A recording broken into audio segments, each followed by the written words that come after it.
Om Swastiastu. Halo teman-teman semua, apa kabar? Astungkara diberi kesehatan ya. Sebelumnya, perkenalkan aku Niputu Ayu Ari Astiti dari kelas SAPBB 1B nomor absen 8. Di video kali ini aku akan menjelaskan apa itu moderasi beragama. Jadi, yuk simak penjelasanku. Tahukah kamu, Indonesia mempunyai 1340 suku, 2500 bahasa daerah, dan 6 agama. Keberagaman ini merupakan kekayaan yang tidak dimiliki oleh negara lain.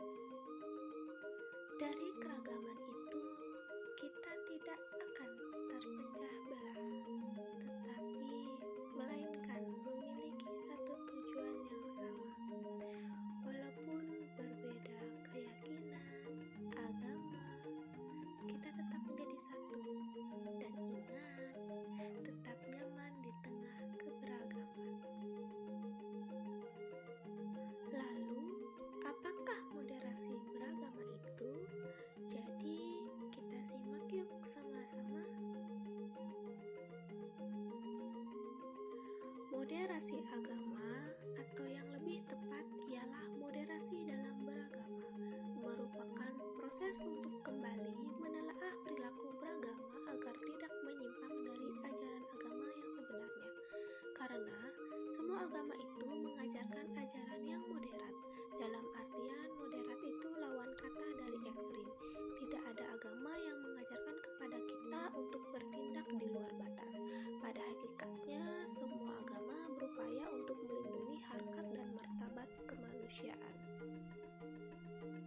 Membangun kerukunan. Selain itu, terdapat dua kondisi masyarakat dalam bersikap terhadap ajaran agama. Yang pertama, eksklusif, yaitu yakin secara absolut terhadap ajaran agama yang diyakini dan tidak membuka diri untuk melihat kebenaran lain. Yang kedua, inklusif, yaitu mengakui, menghormati, menghargai, membebaskan keberadaan agama yang lain, serta mendorong umat lain untuk mengamalkan ajaran agamanya dan apabila mungkin berupaya menikmati suasana kekhusyuan ketika orang lain mengamalkan ajaran agamanya. Strategi membangun paradigma kerukunan. Yang pertama, peningkatan pemahaman agama menuju wawasan substansi atau ajaran inti. Yang kedua, peningkatan penghayatan agama sehingga membentuk perilaku. Yang ketiga, peningkatan pengalaman ajaran agama sehingga agama menyatu dengan seluruh gerak kehidupan. Yang keempat, peningkatan kerjasama dan peranata sosial keagamaan. Dan yang terakhir, peningkatan fanatik terhadap agama sehingga tidak mungkin peluang kerjasama ritual agama. Langkah kemenak dalam mewujudkan moderasi beragama. Yang pertama, mengoptimalkan peran guru, dosen, penyuluh agama, pengawas pendidikan, dan penghulu dalam mendukung moderasi beragama. Yang kedua, mendorong peran serta ASN Kemenak dalam mengampanyekan moderasi beragama pada masyarakat. Yang ketiga, meningkatkan komunikasi dan kerjasama dengan seluruh pemangku kepentingan masyarakat dan instansi pemerintahan. Dan yang terakhir, mengoptimalkan memanfaatkan sumber daya organisasi, pegawai, dan anggaran dalam mewujudkan moderasi beragama. Peran penting Pemda dalam mewujudkan moderasi agama. Yang pertama, dukungan konkret fasilitasi pendirian rumah ibadah melalui pembebasan biaya IMB. Yang kedua, menyusun RT atau RW tentang alokasi pendirian rumah ibadah sehingga ada kepastian hukum. Yang ketiga, mengajak PT atau UNIF mengadakan social mapping sebagai upaya deteksi dini konflik. Dan yang terakhir, pertemuan terjadwal dan rutin dengan masyarakat melalui pemuka agama. Lalu, apa pentingnya penerapan nilai moderasi beragama bagi generasi milenial di era globalisasi? Pertama, dapat memanfaatkan media sosial dengan baik. Yang kedua, mengikutsertakan generasi milenial dalam kegiatan positif. Yang ketiga, memerlukan ruang dialog dengan generasi milenial baik dalam lingkungan sekolah, rumah, maupun masyarakat. Dan yang terakhir, dapat memaksimalkan fungsi keluarga sebagai kunci perbaharuan. Dan bagaimana cara menanamkan moderasi beragama terhadap kaum milenial? Dan semangat moderasi beragama di tengah pandemi COVID-19. Pilihan pada moderasi dengan menolak ekstremisme dan liberalisme dalam beragama adalah kunci keseimbangan demi terpeliharanya peradaban dan terciptanya perdamaian.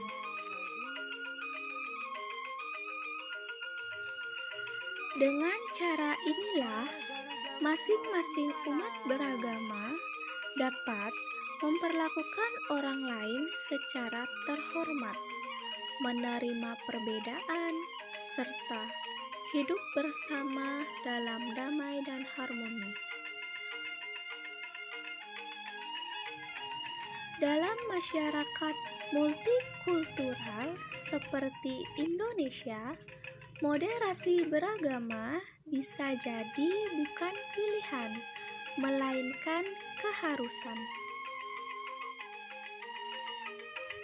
Lalu, apa pentingnya moderasi beragama itu?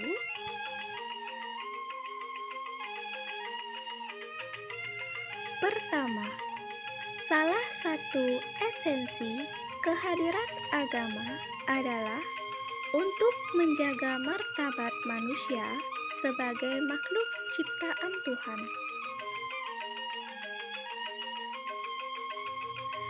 Kedua, ribuan tahun setelah agama-agama lahir, manusia semakin bertambah dan beragam, bersuku-suku, berbangsa-bangsa, beraneka warna kulit, tersebar di berbagai negeri dan wilayah.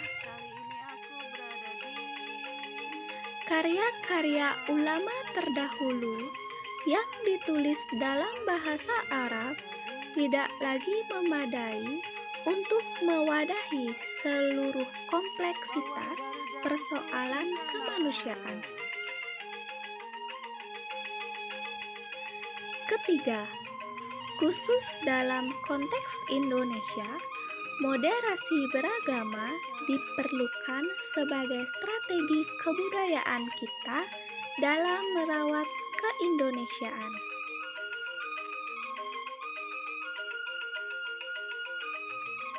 Sebagai bangsa yang sangat heterogen, sejak awal para pendiri bangsa sudah berhasil mewariskan satu bentuk kesepakatan dalam berbangsa dan bernegara, yakni Pancasila dalam Negara Kesatuan Republik Indonesia.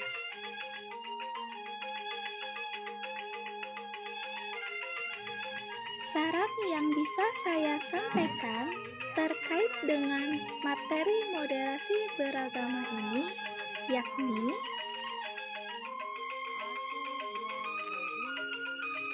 penguatan moderasi beragama bagi kaum muda digunakan untuk menumbuhkan sikap beragama yang hormat terhadap paham yang tidak sama, menebarkan kedamaian dan kasih sayang, serta menjauhkan sikap keberagamaan dari paham anarkis.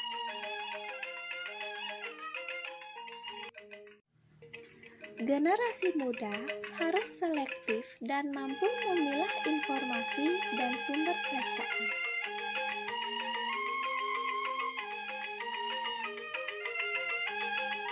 Semua orang berharap kaum muda terus mengedepankan pemahaman ajaran agama yang membawa damai, bukan kebencian terhadap moderasi beragama.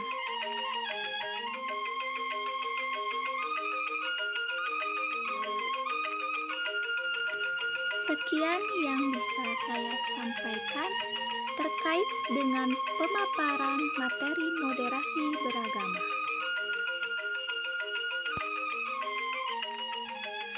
Mohon maaf jika saya ada kekurangan dalam penyampaian materi, karena mengingat manusia tidak luput dari kesalahan.